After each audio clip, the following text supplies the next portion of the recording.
Mhm. Me.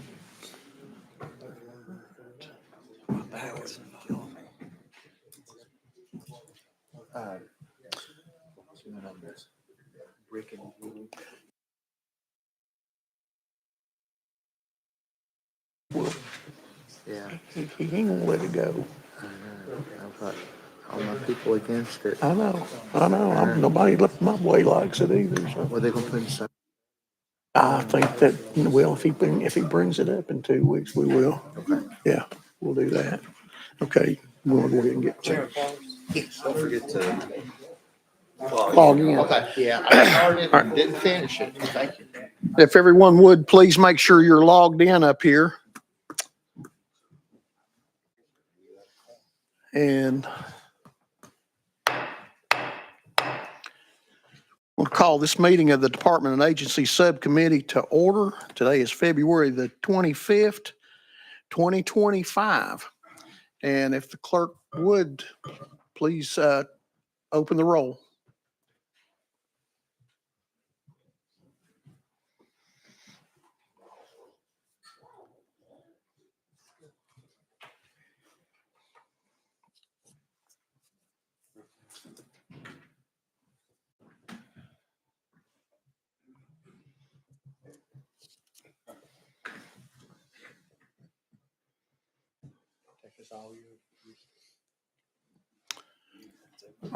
All right. Mr. Clark, if you would, please take the roll.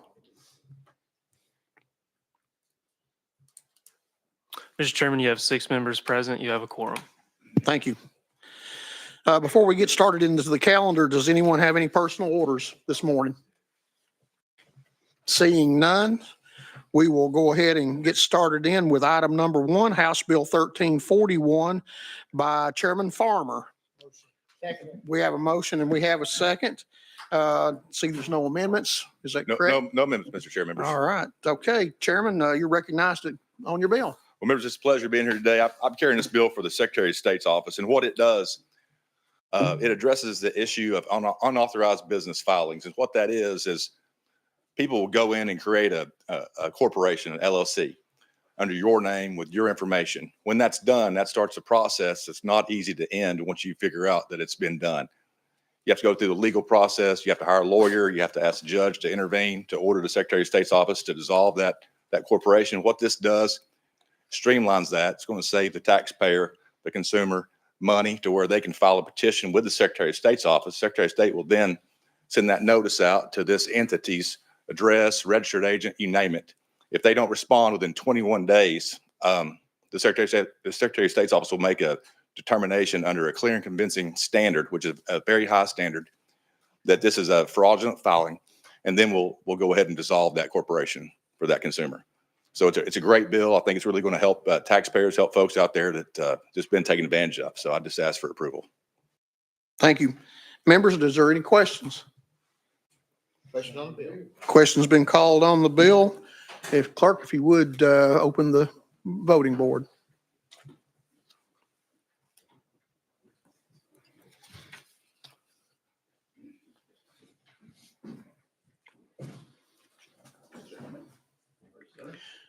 Okay. We'll wait on him. Yeah, I think I probably should.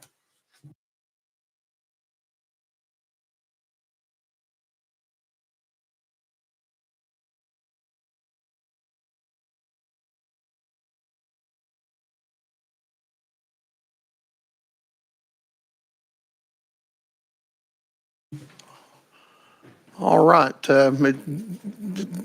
Does anyone wish to change their vote? If not, Mr. Clerk, if you would, please take the vote. Mr. Chairman, you have 7 ayes and 0 noes. All right, your bill moves forward to full state and local. Thank you. Item number 2, House Bill 823 by Representative Reeves. Oh, I'm sorry. 1339, okay.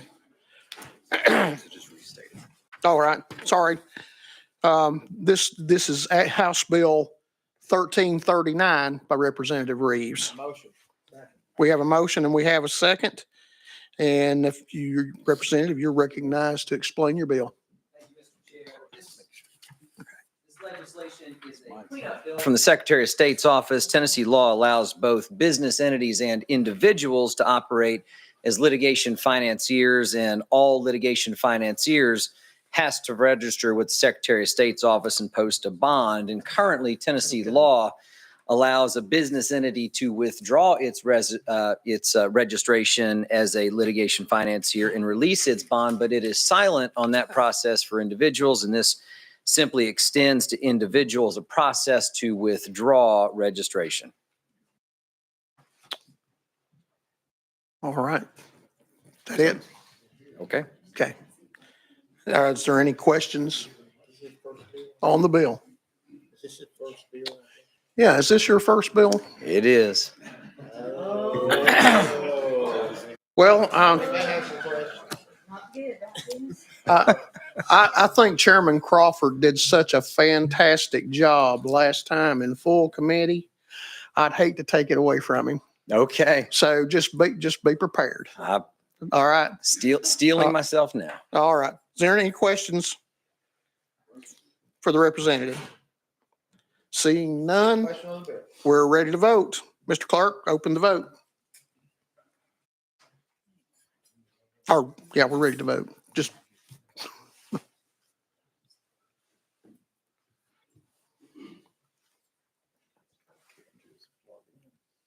Okay. Let her get logged in.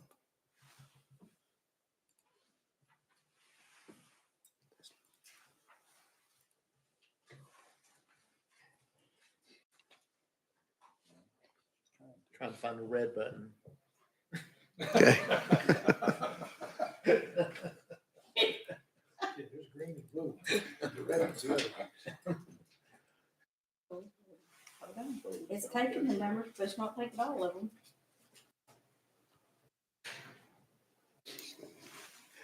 Give us just a second.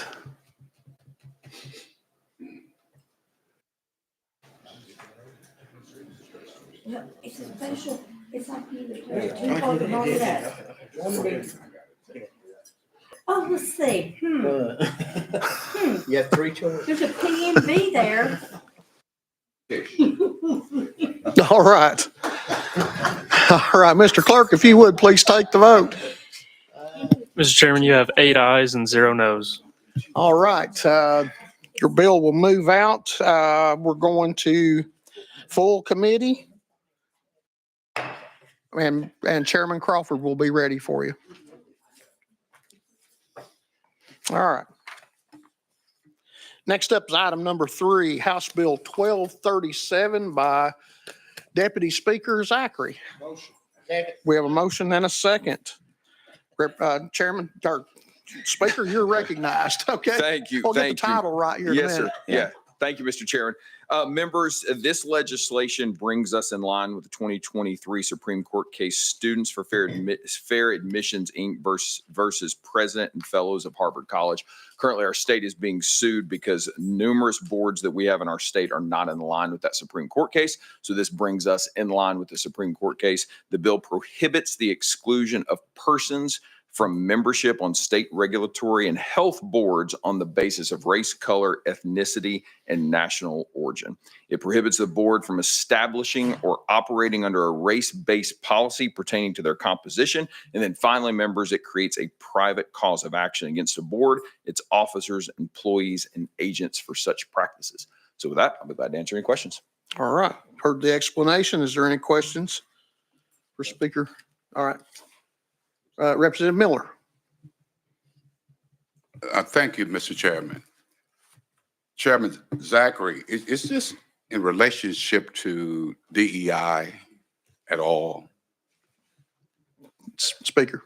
Mr. Chairman, Representative Miller, I can't speak to that, but what I can speak to, the state is currently being sued because specifically the Board of Medical Examiners, Board of Chiropractors, and others are not in line with the June 2023 Supreme Court case Students for Fair Admissions, Inc. versus President and Fellows of Harvard College. That Supreme Court case struck down race-based affirmative action, declaring those policies violated the Equal Protection Clause. And our state is being sued now because the boards are not in line with that ruling. And so because of that, we are taking action to ensure those boards are in line with that ruling. Representative Miller. Thank you, Mr. Chairman.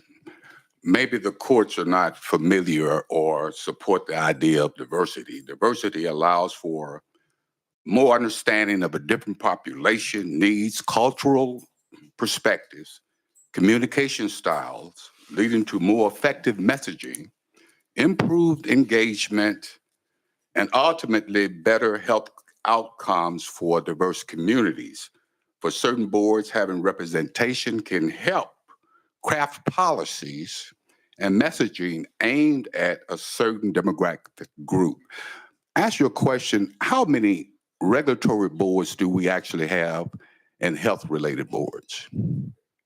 Speaker. Thank you, Mr. Chairman. We would have to ask legal or research analysts. We have numerous boards, but I don't know how many boards we have, Representative. Representative Miller. Mr. Chairman, I can answer that. There are about 24 regulatory boards in the state of Tennessee. And if you break the demographics down, 72% white, 16% Black, 2% Hispanic, Latino, and others. Let me name some of those agencies and boards: contractors and home improvement, architects and engineers, land surveyors, home inspector, private investigation, private probation services, funeral directors, embalmers, burial services, and it goes on and on. So my question to you is this: if the demographics are showing 72% white, 16% Black, and 2% Hispanic, are you suggesting that possibly if there were no African Americans serving on any of these regulatory boards, would that be something that you personally would support? Chairman, thank you, Chairman. Representative Miller, just again, this is based on the fact that we have boards that are being sued because our state boards are not in line with a 2023 Supreme Court case. You can go through diversity, equity, inclusion. We can talk about all those things, but this is because our state is being sued because we're not in line with the Supreme Court in the case of June of 2023. The Supreme Court made clear that when we exclude based on race, ethnicity, national origin, or whatever it may be, that's in violation of the 14th Amendment. So again, all those things, the stats, you can quote that and we can continue back and forth in this conversation, but our state is being sued, so we have to bring our state in line with that recent Supreme Court case. So that is the reason we're passing this legislation. All those other things, and your opinion about whatever the DEI or whatever statistics you want to list for the committee are irrelevant. We're being sued because we're not in line with the Supreme Court case. In order to remedy that, we have to bring our boards in line with the recent case of the Supreme Court in June of 2023. Representative Miller. I hear we have one of the best attorney generals in this country. I've often heard you even say that. I think we can win this case if, in fact, we stick up for diversity, equity, and inclusion. I think we can win this if we show what the real numbers are. And I've just given you those numbers based on your legislation, based on the lawsuit. 72% of the whites dealing with the boards that you're talking about, the healthcare boards that you're referring to. Look at what the Democrats are currently: 72% white, 16% Black. So what the lawsuit is saying, exactly what? We should do away with the 16% Black and the 2% Hispanic, just do away with it, then we no longer would have this problem? Speaker. Mr. Chairman, the lawsuit, again, I can't speak for Justice Roberts and the majority opinion, but I think the lawsuit is clear, or the ruling is clear, that people should be on board based on merit. not based on some quota, not based on some DEI policy, if that's what you're referencing. The people, we want the best possible people serving on boards and positions, whether they're red, yellow, black, white, whatever that color may be, whatever their gender may be. We want the best possible people serving on those positions to give the best possible outcomes for Tennesseans.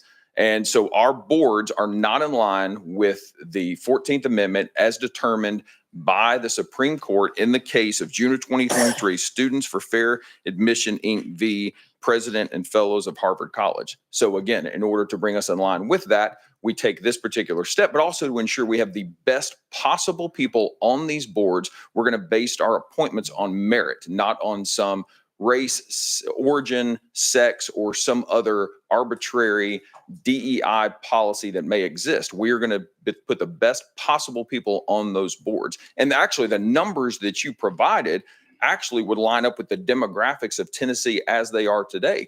And so my guess is that whoever is making the appointments and then this body confirms on those boards, they're looking at diversity of thought, diversity of opinion. Those are extremely important. And I think our body that we serve in is a great representation of that. We have diversity of thought and diversity of opinion.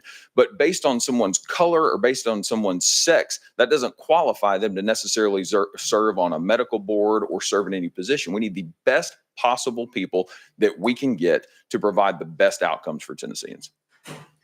Representative Miller. Thank you for allowing us to have this conversation. I would suggest, why do we need this legislation? Why can't we allow our AG to fight this case if you're basing it based on the fact that we're being sued? Let our AG do the job. You would think this is what we've done in the past with a lot of legislation that we bring before committees. If we're currently in a lawsuit, allow our AG to fight this thing out, as opposed to disrupting it with legislation. I think this is bad. It's archaic, and you're basing it all on the fact that we're being sued. We're sued all the time. We pass unconstitutional laws around here all the time that's being challenged in court. It happens. So why are we so adamant about this particular lawsuit based on this particular subject that deals with diversity, equity, and inclusion? This is what makes this country powerful. This is what makes this country great. And what you're saying in this type of legislation, no, it doesn't. You don't believe that diversity and equity in institution makes sense. Thank you, Mr. Chair. Speaker. Nothing else to add, All Mr. right. Chairman. I've made All clear right. my We position. got a couple more people. Representative Martin, I move the previous question. previous question has been called. All right, we're going to be voting. If Mr. Clark, if you would, open the voting board.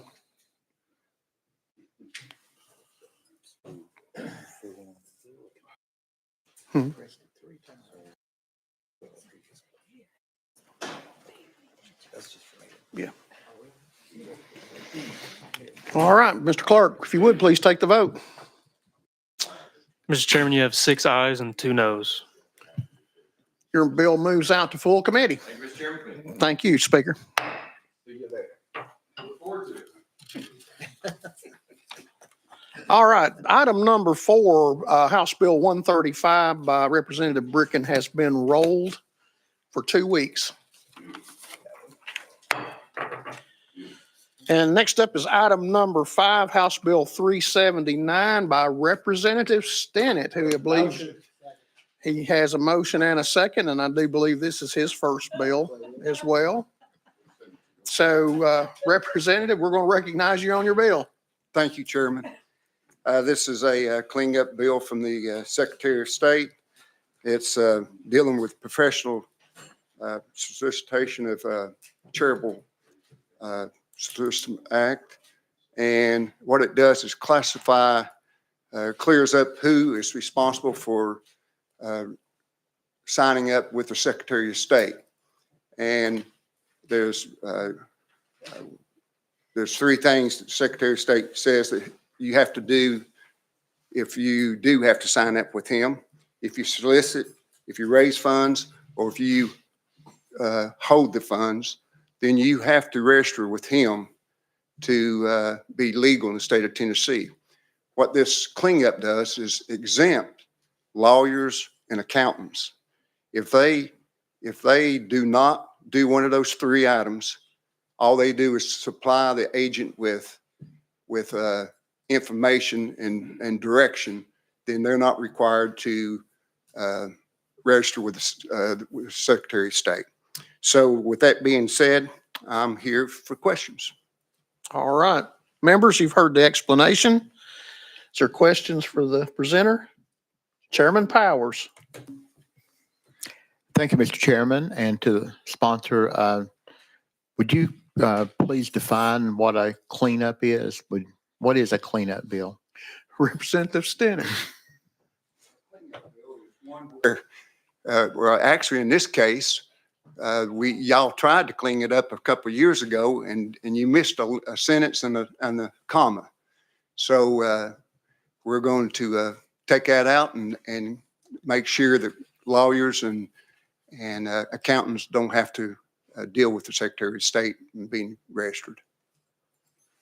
Chairman Powers. So this has nothing to do with actually cleaning up anything. I mean, we're not hiring any janitorial people or anything to work on this. No physical note. This is just helping the Secretary of State out.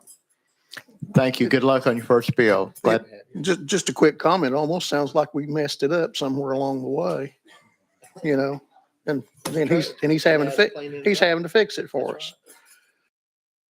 Representative Carringer. Well, that's exactly what I was going to say, Chairman. And I wanted to ask Representative Stennett, are you telling me that our good Secretary of State had to wait over 2 years for you to get down here to help clean this bill up for the state of Tennessee? I mean, you must have a gold star or somewhere with Secretary of State. And I mean, that just amazes me, doesn't it, you chairman and committee? So do you have a response for that? And also, Representative, how would somebody really go about signing up with Secretary of State if they needed to do this? Representative Stennett. Thank you, Chairman. Well, I didn't ask the question. I just responded to it.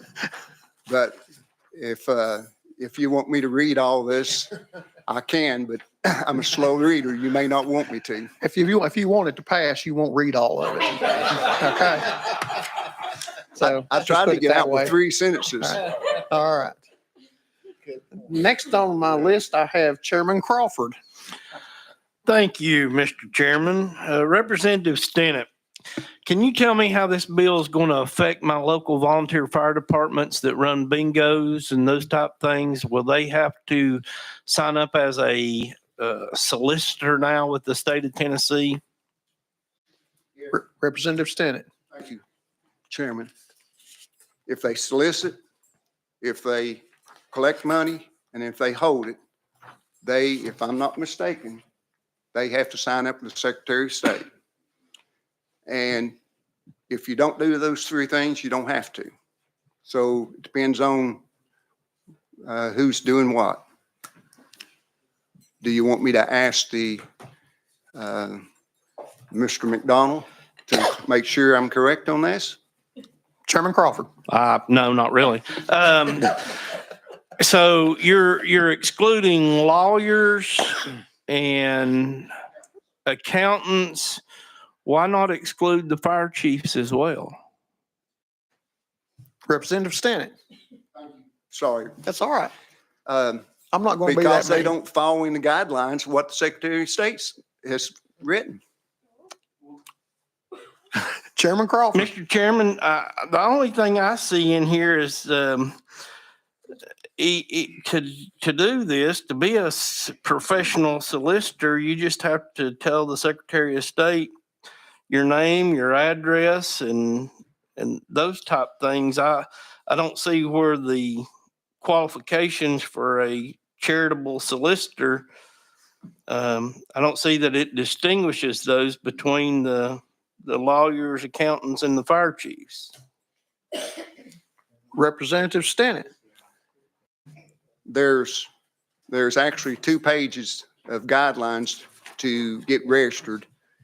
And again, the 3 easy things is if they solicit, they collect funds, and they hold them. That's the main thing that determines if you need to or do not need to register with the Secretary of State. Chairman, any follow-up? Yeah, I'm still just a little confused on that. So do you have to do this by certified mail? Can you do it online? Can you go to the Secretary of State's office and fill out the paperwork? Representative Stinnett. Thank you, Mr. Chairman. I'm done. Thank you. Thank you, Chairman. All right. Anyone else? Said, okay, I guess we are ready to vote. All in favor of this bill moving forward. Mr. Clerk, if you would, open the vote.